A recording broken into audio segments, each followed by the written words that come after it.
Je viens de me balader. Salut. J'ai rencontré une dame qui vit à Sous quelques mois de l'année, qui est là pour le deuxième confinement.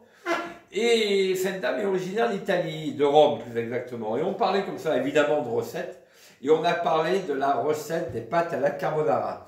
Alors les pâtes à la carbonara, elle a un discours assez virulent sur ce sujet-là et assez identitaire. Pour elle, carbonara c'est pâtes sèches italiennes évidemment.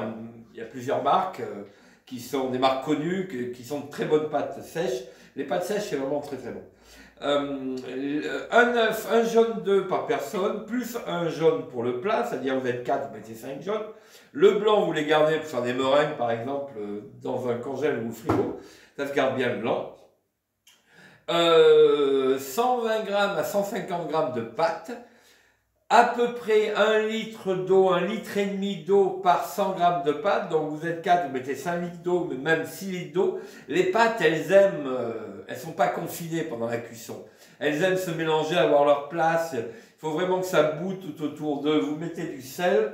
À peu près, moi je le fais au hasard le sel. Voilà, parce que j'ai l'habitude. Je ne sais pas combien je mettrai de sel par eau, mais bon. Je mets du gros sel, hein. Pas d'huile, ça sert absolument à rien l'huile. L'huile, elle ne se mélange pas à l'eau, elle fait des bulles d'huile, vous voyez, les taches, enfin les bulles d'huile, et elle ne se mélange pas aux pâtes non plus, donc ça sert à rien. Sinon, on va dépenser l'huile pour rien. Bon, voilà. Vous gardez de l'eau de cuisson de pâte, ça c'est très important.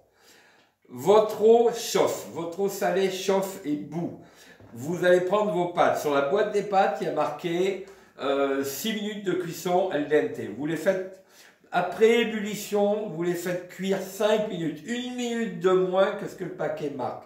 Une fois que ces pâtes sont à fin d'ébullition, vous les rafraîchissez. Vous jetez le bouillon, sauf 30 à 50 centilitres que vous gardez si vous voulez. Vous jetez le bouillon et vous les laissez comme ça le temps de... Elle continue à cuire si vous voulez tranquillement. Avec ça, vous prenez 60 grammes, 70 grammes de parmesan par personne, donc 4 pas mal de parmesan. Prenez du bon parmesan. Essayez de le râper, parce que quand il est râpé frais, c'est mieux. Avec les jaunes, donc vous mélangez le parmesan et les jaunes jusqu'à faire une mousse onctueuse. Là, ça va mousser. Si vous mettez votre bouillon qui a un peu refroidi dedans pour qu'il mousse un petit peu plus.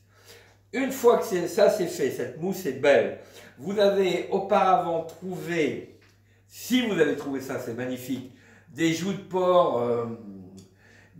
porc séchées ou de la pancetta, mais prenez s'il vous plaît de la super charcuterie. Ça existe.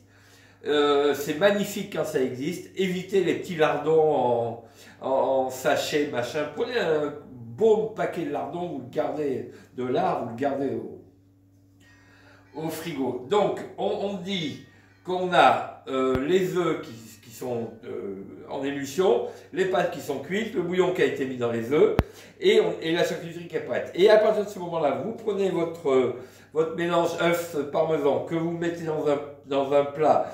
Dessus, vous mettez les pâtes, vous mélangez tout ça. Là, vous allez voir, ça va être très onctueux. Vous rajoutez un peu de bouillon, c'est un peu sec, faites attention. Et dessus, vous mettez votre charcuterie que vous avez choisie. De la bonne charcuterie, mettez-en 40 grammes par personne. Si c'est de la bonne, ça suffira. Et là, vous avez les vraies pâtes à la carbonara. Fini crème, fini œuf, fini échalote, fini persil. Les vraies pâtes à la carbonara, m'a-t-elle dit. Essayez, essayez. De toute façon, parce que moi je sais que la première fois que j'ai mangé les carbonara, c'était en Suisse, c'était à Coppet, fait par un Italien, échalote, champignons et lard, crème, pâte, crème, œuf, parmesan, persil, c'était un délice. Et là, c'est mieux que ça. Faites gaffe, c'est pas fini. Ciao, allez, à bientôt. Salut.